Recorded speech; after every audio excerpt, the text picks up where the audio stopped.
Hi guys, I'm Ree. I'm a small FX. I'm a Pinoy FX mania ka na. Small time. So makikita nyo dito, ano ba to? US Japan Light. I'm playing light FX in Japan. Then, makikita nyo rito is 1 minute. 5 minutes, 10 minutes, 15 minutes, 30 minutes. Pag maglalaro kayo, hindi lang 1 minute. Titignan nyo rin ang 10 minutes. Kung anong galaw nila. Pababa siya, di ba? Pababa siya. Tapos, kung 1 hour, yan, mga importanteng details, kailangan titingnan mo siya. Kung saan siya papunta. Ngayon naman dito sa 1 hour, parang pababa na rin siya, di ba?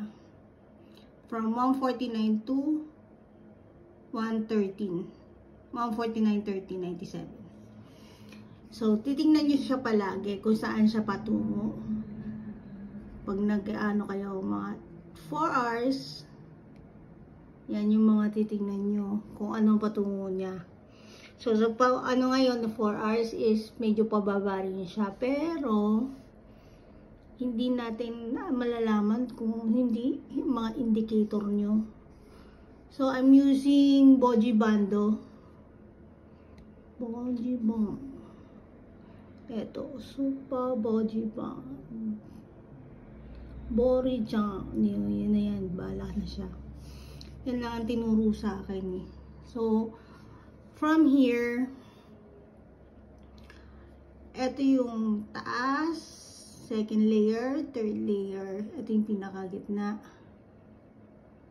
Tama ba? Tama ba? Ito pangatlo. Ibig sabihin, nasa taas siya.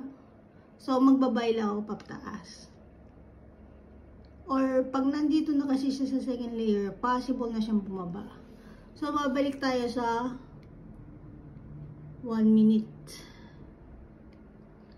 Hirap, cellphone lang ang gamit ko.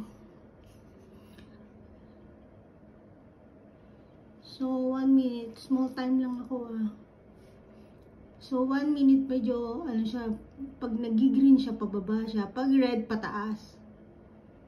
Okay. Sa mga ano lang to gusto lang mag-aral konting kaalaman lang. Yan lang.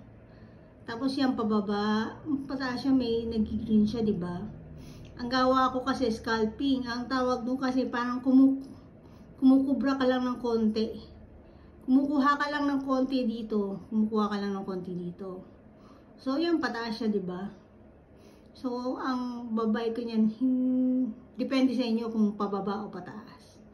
Sa inyo naman yan magkano Pero yung dito kasi ang breakout niya Pag lumagpas na siya dyan sa breakout ng 1 minute, maybe papanik siya. Or maybe pababa. Kasi pag most of the time, pag nagbe-breakout, papanik muna siya. Tapos, bababa siya. Tapos, papanik siya uli. Okay? Yun yung ano dyan. Minsan makikita nyo itong candlestick na to. Ito.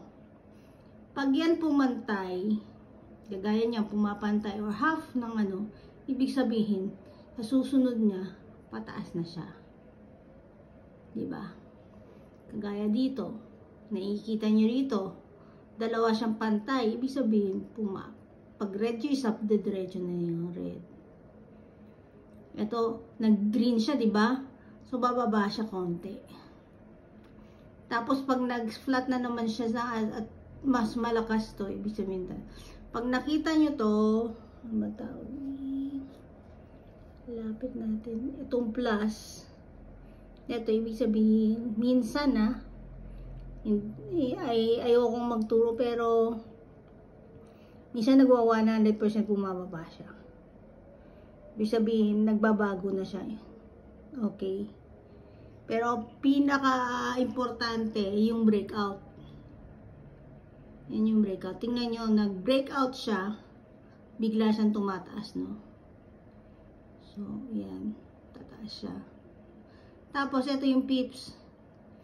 From 20 to, makikita yung 20 at saka 15. Ibig sabihin, nag-range siya ng 20 to 10. Ibig sabihin, 10 pips lang siya. So, doon kayo kukuha na ano. Sino mo nag-breakout siya, diba? Tataas siya. Hihintay mo yung siya hanggang dito. Saka minsan, pag tumaas na siya hanggang dito, saka ako bibili akong pababa. Pero hindi ko sasagarin siya dito. Kasi dito, baka pumanik pa siya or dumiretso pa baba. Okay?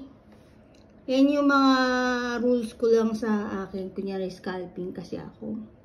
So, kahit konti lang kinikita ko sa isang araw, okay na rin. Pang-allowance lang din. Kasi, hindi naman ako mayaman. At wala akong pampuhunan na malaki. So, yun lang guys. Sana matuto kayo sa akin. Kahit konti.